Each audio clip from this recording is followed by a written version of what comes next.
pay for property in Dubai and they don't even realize it. Because the real price is not what you see. In reality, you will pay 7 to 10% more, and part of that money goes to fees no one properly explains. And here is the problem. Some of these fees look official, but they're not. They are just someone's margin. Today I'll break it down so you will understand what fees are actually government fees and what is just developer's margin. What hidden property tax you pay without realizing it. And if you're looking at commercial property, it gets even more interesting. So let's go. All property costs in Dubai fall into two categories. The government fees, which are fixed and transparent, and so-called commercial fees, which are variable. And as you might understand, the hidden costs sit in the second category. Let's start from the government fees. First of all, you will have to pay 4% Dubai Land Department fee or registration fee. Then title deed fee, which is around 580 dirham. Then the trustee fee between 2,000 to 4,000 dirham, depending on the cost of your property. These are standardized and regulated fees. Now let's move into the part most people misunderstand. When you buy off-plan, you don't deal with the Dubai Land Department directly, as the developer controls the process. Might sound like a headache of you, but here is the catch. You need to pay for Oqood. It's a registration certificate for an off-plan property, the analogy of title deed for a ready property. It's the same as 4% Dubai Land Department fee for the secondary property transfer title deed. But while title deed fee is 250 dirham and it's clearly stated in the law, there will be some additional government charges. So overall it comes down to around 580 dirham only. But when you buy off-plan property, regardless whether it's first purchase or off-plan resale, the developer will ask you to pay so-called admin fee. It might be also called pre-title deed fee or Oqood processing or miscellaneous fees. But most of the times you will see it in your booking form or SPA marked as admin fee. These fees can range between 1,000 to 5,000 dirham or sometimes even more, and it's not an official government fee and it's not regulated by the law. It's completely up to developer how much they want to charge you. So developer here is charging you to process the registration, meaning that you pay to the government to register the property and to developer to handle the registration, which is simply part of the job of the people who are paid salaries for doing this job by the developer, meaning that developers are partially refunding their HR expenses. Why? Well, as nobody asks, no one explains. This is the gap for developers' creativity. Very important note, if you buy an off-plan resale, always request a sales and purchase agreement from the seller in advance because it will be transferred to you, and familiarize yourself with all the terms and conditions before you go into a sale. Because if you're buying off-plan resale or even a ready property but with a post-handover payment plan, you will still continue dealing with the developer. So the rule you need to know, if a fee is not clearly stated in the sales purchase agreement, it should not be charged. So before getting into a deal, you need to check admin fees, Oqood processing fees, NOC fees, any miscellaneous charges. If it's not stated clearly in the SPA, you have the right to question it, reject it, or dispute it. In reality, most buyers don't check the SPA properly and everything comes later by surprise. By the way, in the SPA, you will find out if there are any so-called handover fees stipulated. Here we go to the next part. Hidden handover fees. Why hidden? Because no one tells you about them. You sign the SPA, you are all in. And I'm not saying it should be a no-go item if you really think the deal makes good sense, but this is definitely something you should consider and add it to your overall property costs. Here is the real example. My client bought an off-plan resale property and had to pay, as you can see from the screenshot, so-called utility connection fees that don't make any sense because the building cannot be handed over, obviously, without connecting it to the utilities. Why the developer charges every buyer additional $2,000 for the job that is their responsibility on default? No one can tell you, but you have signed the SPA, so there is no way back. You have to pay whatever charges they will bill you. Then comes admin fee. Again, nobody knows what they charge you for. To apply for the title deed, which is their responsibility again, and it costs only 580 dirham, as we spoke before. This is what you have to pay officially to the government. And then instead of that, you pay another 2,000 dirham to developer. It means that 1,420 out of this money they put into their pocket again. Then comes admin fee of 5,250. Same question. They already charged you before extra money. Now additional 5,000 for typing services that will cost you 60 dirham in reality in the typing center. Not funny, but this is what it is. So again, request the SPA draft before getting into the deal. It might not be a game changer if the deal is really good, but sometimes can be a game changer actually. And I would like to highlight one situation that happens very often in practice.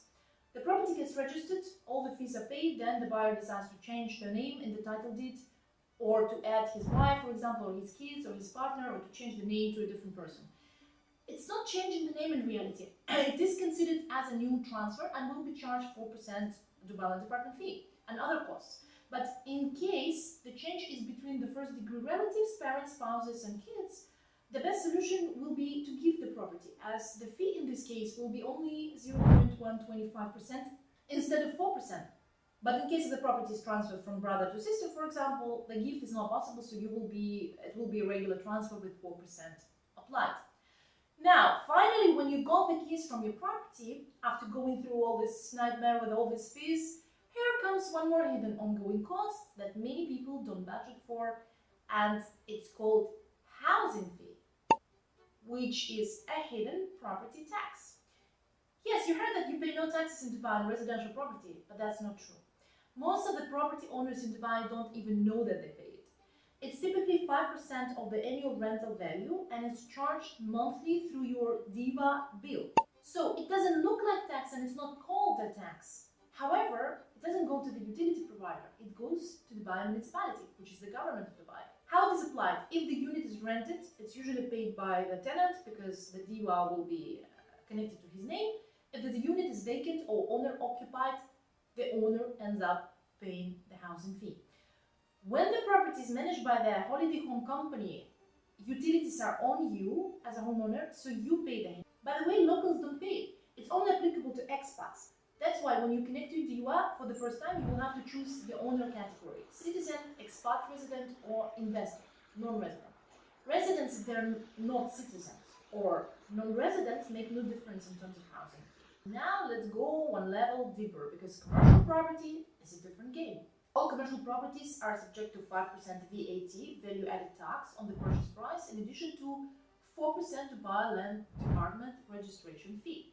So it means that you pay 9% on commercial property in comparison to 4% for residential.